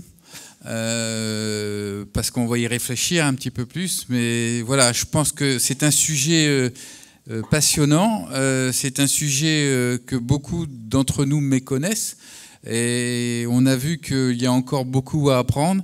Alors moi je n'avais pas souhaité poser de questions, mais il faudra qu'on revienne sur l'idée de est-ce qu'on étudie aussi les courants profonds, parce que c'est quelque chose qui est hyper important sur le devenir climatique de notre planète.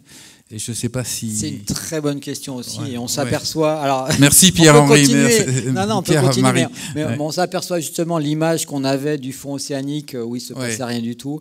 Actuellement, les physiciens Les océanographysiciens travaillent notamment sur les interactions entre les courants de fond et la topographie. Et ils s'aperçoivent que les courants de fond, en frottant sur les différents reliefs, vont créer des petits tourbillons, comme on va avoir en surface. Et ces petits tourbillons vont pouvoir permettre de disperser les particules et les larves sur des échelles beaucoup plus grandes. Et potentiellement les polluants. Donc, il y a des questions scientifiques, on en manque Mais pas. vous avez remarqué qu'on pourrait le garder toute la nuit, hein, parce que les gens passionnés comme ça, il faut surtout les ménager, mais il ne faut pas hésiter à se tourner vers eux pour avoir les réponses. Et puis, j'ai bien entendu que les scientifiques demandent aussi à la participation de la population. Et je crois que les sciences participatives, c'est quelque chose d'important, notamment à l'IFREMER, puisque vous avez, je vais dire, un président qui est très attaché aux sciences participatives, ce qui nous permet, nous, à Nausicaa, de dire qu'on est très proche aussi de l'IFREMER, puisque la participation du public à toutes ces recherches et tous ces événements nous est très, très, très prenante et nous y sommes très attachés. Voilà. Donc, pas de conclusion, surtout pas. Il ne faut pas chercher à conclure, il faut chercher à rebondir et puis à réinviter les spécialistes pour continuer cette réflexion et surtout poursuivre un petit peu l'acquisition de ces connaissances. Je pense qu'il y aura d'autres soirées. Je le pense aussi, n'est-ce pas, monsieur le directeur? Xavier Harlet, eh bien, écoutez, cette soirée a été vraiment formidable. C'est vrai qu'aujourd'hui, IFREMER, c'est un anniversaire également. C'est quelques années d'existence, je crois. Effectivement, tout à l'heure, le petit film qu'on vous a présenté au tout début, vous avez eu la primeur, puisque effectivement, on est le 7, le 6 était créé, le 6 juin 84. Était créé l'IFREMER. Donc voilà, donc on fête nos 40 ans avec vous ce soir, si je peux dire. Et donc voilà, 40 ans pour l'IFREMER, c'est un point d'étape important. C'est l'occasion de regarder qu'est-ce qui a été fait, où est-ce qu'on en est, et puis pour reprendre un peu les questions aussi philosophiques là, qui étaient posées à la fin, vers quoi on va, comment on se projette et quelle future recherche on engage. Et donc voilà, donc c'est aussi pour nous l'occasion de se remettre en question et de revoir quelle sera notre recherche pour les dizaines, centaines d'années. On ne va pas à venir. tout dévoiler parce que c'est vrai qu'il va se passer des choses. On entend parler par la presse. Il va y avoir des choses qui vont se passer peut-être ici également à Nausicaa. On ne va pas tout dévoiler. C'est une surprise. C'est 40 ans, 40 ans d'existence. Donc je pense qu'il va y avoir beaucoup de choses. Oui. Et ça a commencé à Brest le week-end dernier. Donc voilà, c'est raté pour cette fois-ci. Mais en tout cas, si vous êtes à Nantes ce week-end, les portes ouvertes se feront à Nantes. Il y aura des événements en juillet sur Brest encore à nouveau avec les fêtes de la mer qui sont organisées là.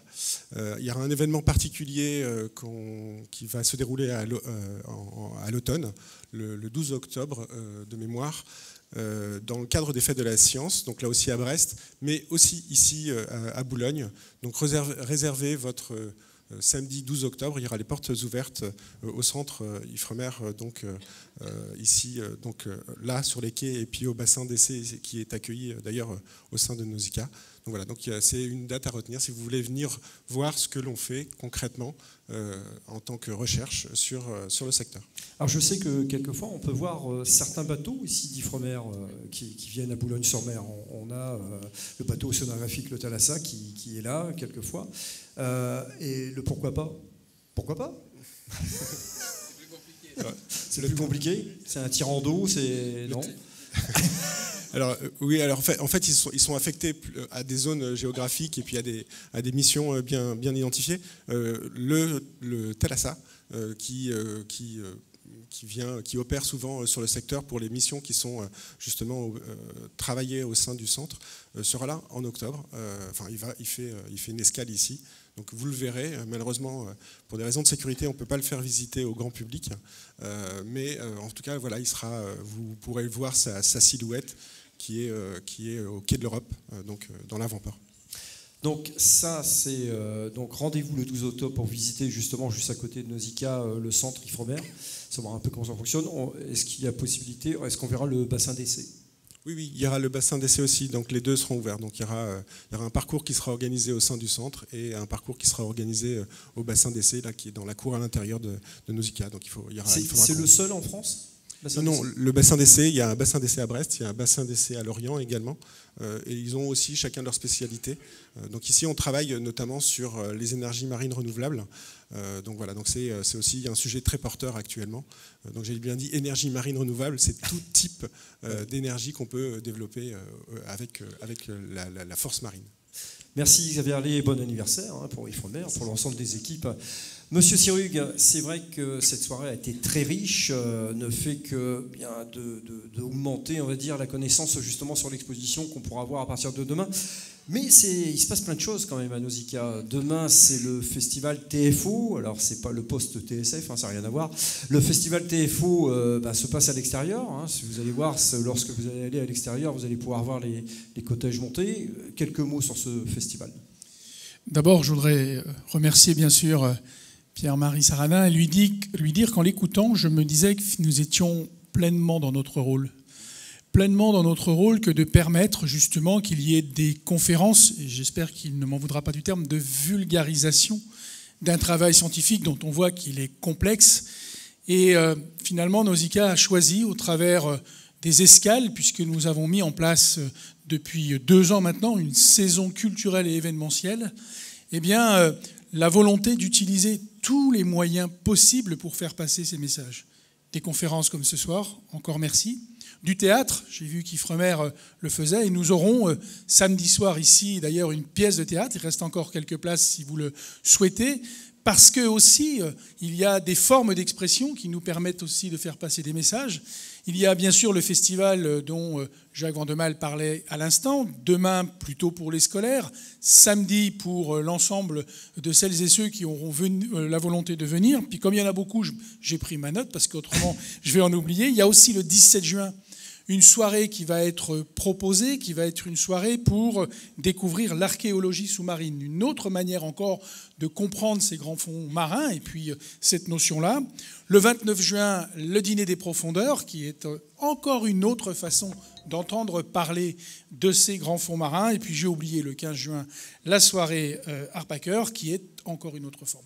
La volonté de Nausicaa, c'est celle-là. C'est d'utiliser tous les moyens, et bien évidemment au premier rang desquels nos expositions. Et l'exposition Abyss qui va ouvrir demain, c'est cette expression-là. Je ne vais pas revenir sur ce que j'ai dit en ouvrant cette soirée tout à l'heure. Mais vraiment, aidez-nous à trouver des idées, aidez-nous à nous faire des propositions, puisque nous avons la volonté de poursuivre cette saison culturelle et événementielle et d'utiliser, encore une fois, tous les moyens de faire passer des messages. La science n'est pas une opinion. Les citoyens qui sont ici peuvent en exprimer une, en tout cas je l'espère, et nous aider justement à peut-être organiser un peu mieux la défense de l'océan qui tout seul peut vivre. Si on le protège, vivra quand même mieux. Eh bien, écoutez, messieurs, merci. Je pense qu'on peut les applaudir. Je voudrais remercier tout l'équipage Nausicaa qui a pu nous aider à organiser cette superbe soirée. Et puis vous, public, eh bien, vous l'avez bien compris, il suffit d'aller sur le site de Nausicaa, de vous inscrire si vous décidez de venir à une pièce de théâtre, si vous décidez de venir à un concert ou si vous décidez justement de participer là gratuitement, vous n'avez pas besoin de vous inscrire, c'est le 7-8 juin.